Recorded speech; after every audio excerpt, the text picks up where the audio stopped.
If you buy a new GM car, Nissan, Honda, Kia, or Toyota, even a Hyundai, you'll notice they've started installing a new feature in their cars. It's a reminder when you turn off the engine to check your back seat. Quite frankly, I rented a car not long ago and it started dinging and I kept trying to figure out what I had done and kept looking around until I saw the little monitor on the dashboard and it just said, check the back seat, which I thought was great. Because the makers of those cars all believe every child is precious and they shouldn't be harmed. We've all heard stories like this, but I distinctly remember last summer seeing in the news a story about an infant who died because they were left in a hot car. That's why these car makers are making this feature now. I remember as I saw the story on the news and just the reports and how angry people were in the community, and they were angry at the store and they were upset on the news, and they couldn't believe that a mom had left a child in the back seat of a car and they had slowly died in the heat. Because no one wants to see a child harm. Everyone believes that every child is precious. But I remember when I saw the story on the news last summer, I remember turning to my wife and saying, I can't figure out our culture sometimes. Because that same mom and that same baby could have gone into an abortion clinic just a few months before, and that child's life could have been ended, and it wouldn't have made the news. In fact, no one would have flinched. In fact, that very same people that were furious at that mom for leaving her child in a hot car to die would have argued for her right to destroy that exact same child. In fact, would have called it her reproductive right, or even the new euphemism out there, reproductive care. Same child, same mom. Nothing was different but a few months in time. Reproductive care seems like such a nice little euphemism. But what it really means is paying someone in a clinic to reach into the womb with a surgical instrument to pull the arms and legs off of a child in the womb so that they will bleed to death in the womb, and then suction out the little boy or girl's body parts one at a time. That's what reproductive care means. And I don't understand why that's normal, but leaving a child in the back seat of a hot car is a tragedy. Maybe it's because as a nation, some people are afraid to answer the most obvious question. Is that a baby? That's the most obvious question. That face, that nose, those two eyes, that mouth, that chin, those fingers. Is that a baby?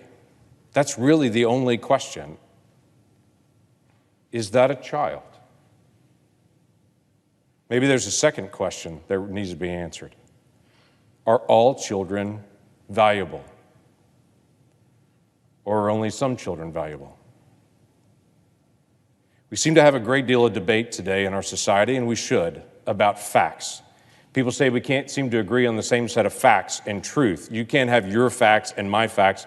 We just only have facts. The media, big tech, activists have all decried of our losses of our ability as a nation to just accept clear facts in front of our face, the obvious truth.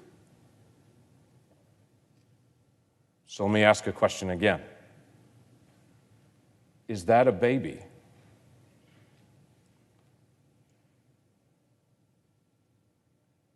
Yes or no? Because if we're all supposed to say, let's at least agree to the most basic of facts, how about that one? Is that a human child with a future and a purpose and a name? Are all children valuable? Or only some? Gold is valuable. Doesn't matter its size. I have gold in my wedding ring. Many people have gold in their wedding rings. If we found a small piece of gold on the floor, it would be valuable. It wouldn't matter its shape, wouldn't matter its size, small or large. We don't discriminate. Gold is valuable because everyone universally recognizes its worth. Every single senator in this room recognizes the worth and value of gold. It's around $1,800 an ounce right now to be able to get gold. We all seem, no matter how small or large, gold is valuable, but we can't seem to agree that all children are valuable. Literally, gold is more precious to some people in this room than children are. Children aren't valuable only sometimes, or only certain children. Children are valuable. It can't be just if a mom or dad wants a child, they're valuable, and if they don't want a child, they're not valuable, they're disposable. If the mom or dad gets to choose who are precious and who's medical waste. Is that a child? That's really the only question that has to be answered, because everything else flows from that. There are political conversations in this room about the value of children, and every time it comes up, it gets noisy. People will say, well, you don't fund enough money for education or childcare or health care in communities, so you don't love children. I would say I voted for the exact same bill you did last year for billions of dollars for assistance in childcare, billions of dollars for early childhood education, elementary and secondary education, higher education. We did additional assistance for SNAP benefits last year and assistance of benefits of moms in needs, increased health care for all communities, for federally qualified health centers to make sure we get health care to every single community. I voted on those exact same thing multiple other people did in this room. I care about children outside the womb. But those questions really aren't the question. They're distractions to the question, and I get it. Because if I ask, is that a child, people respond, well, do you spend enough for child care or health care? And I still say, wait, stop answering my first question. Is that a child? Maybe I should ask a more basic question.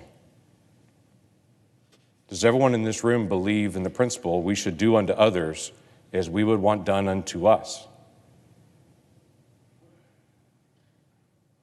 What would you want done to you when you were in the womb? Listen, I don't address this issue lightly. This is a difficult issue for some people.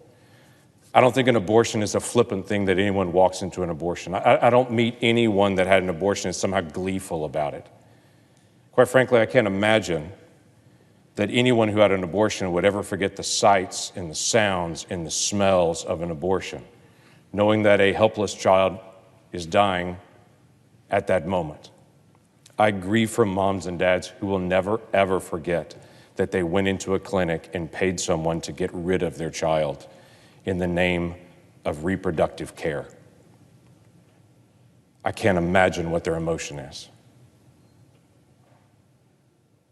But we as a society have to answer this question still for every child that is yet to come. 48 years ago this week, the Supreme Court made a decision that has now resulted in the death of 62 million children in America. 62 million. That is hard to fathom. Unlike so many other Supreme Court decisions, America has not forgotten about this one. Our culture has not just moved on and accepted it.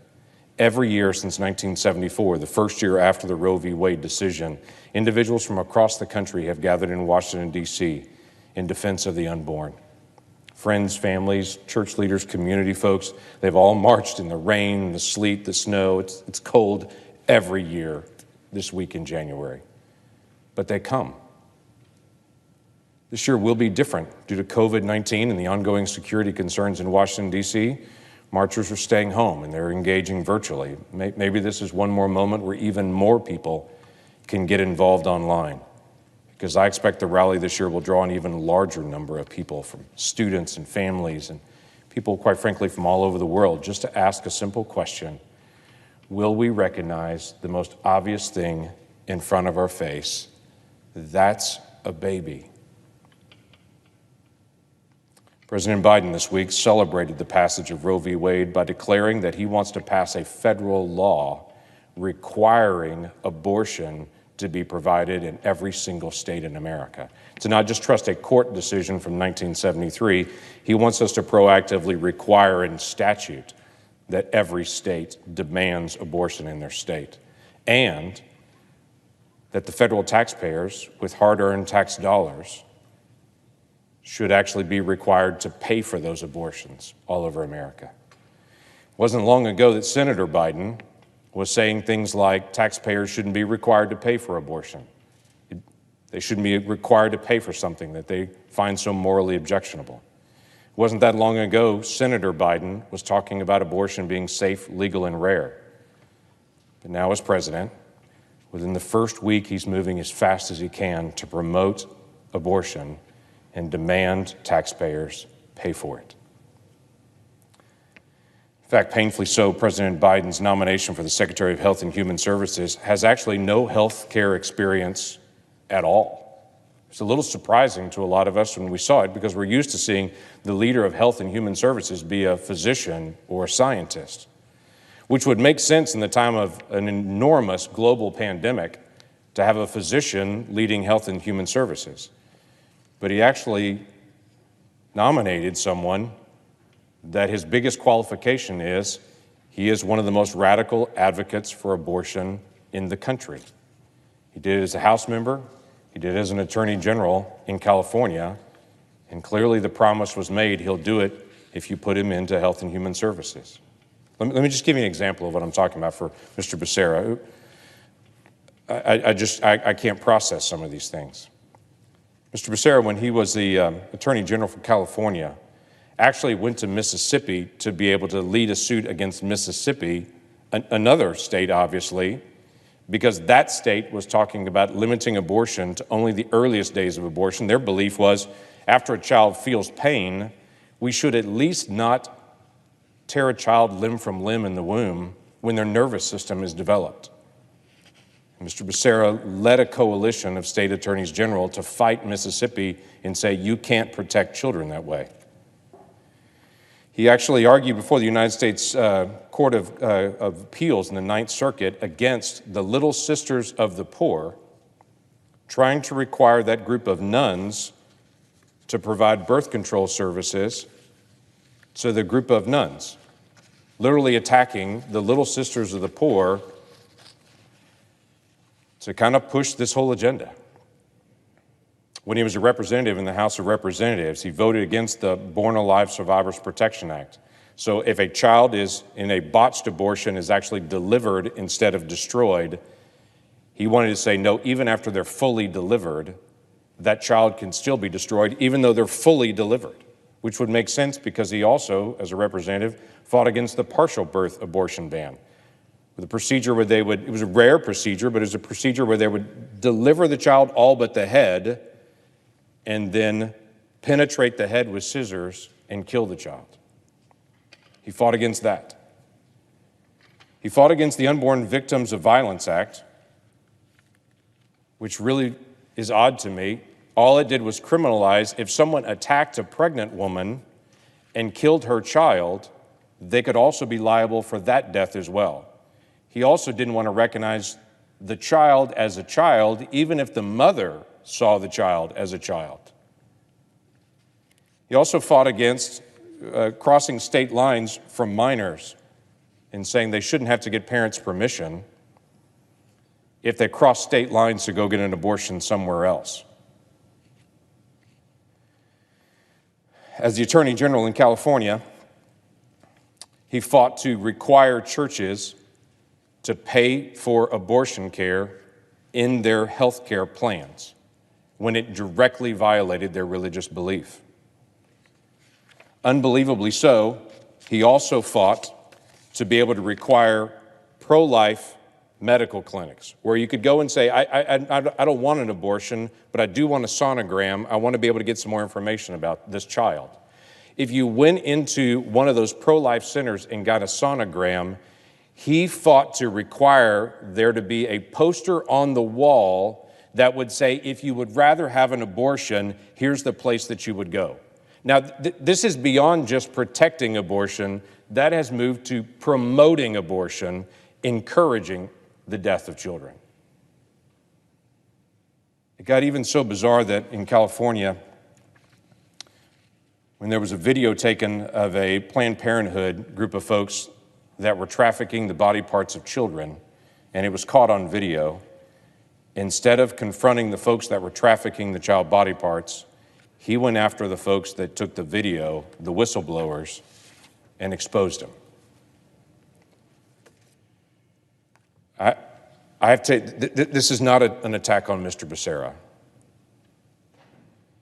It's just a shock to me that all of those things seem normal. I don't understand that. Culturally, I don't understand how the person who is being appointed to lead health and human services can say that children are subhuman. I don't have to recognize that as human, though I'm leading health and human services. That's apparently optional tissue, not a human child. I believe that children are human.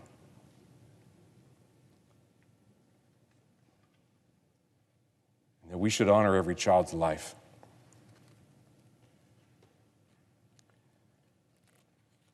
Should be baseline for us to be able to say if a child is actually delivered in a botched abortion and they've been fully delivered outside the womb, we should help that child get medical care.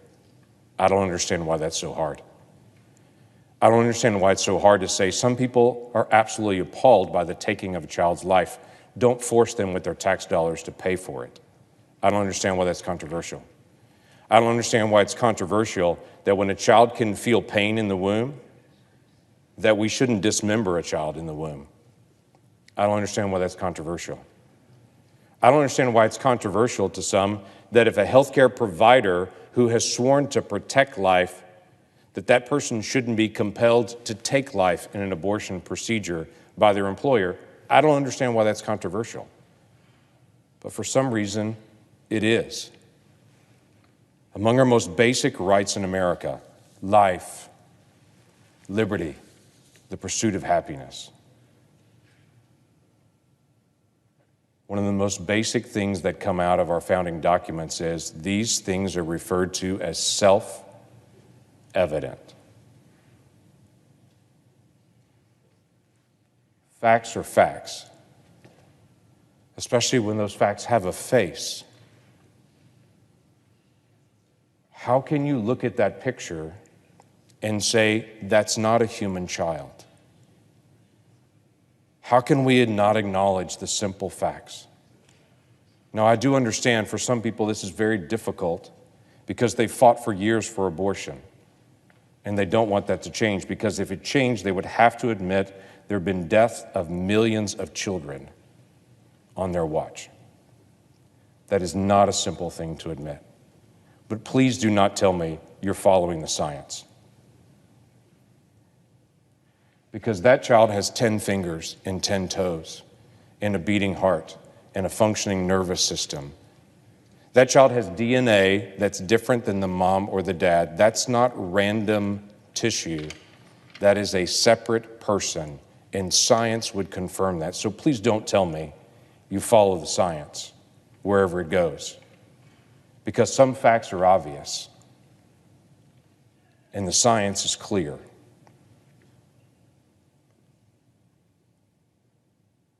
And this all gets resolved when we answer one simple question. Is that a child or not? Because everything else goes from that. For those of you joining the March for Life online this week, good for you. Keep going. Don't give up. Defend the facts that are self-evident. Speak out for those who can't speak for themselves. Because millions of future Americans are counting on it. And they're watching for someone to admit the facts that have a face. I yield the floor.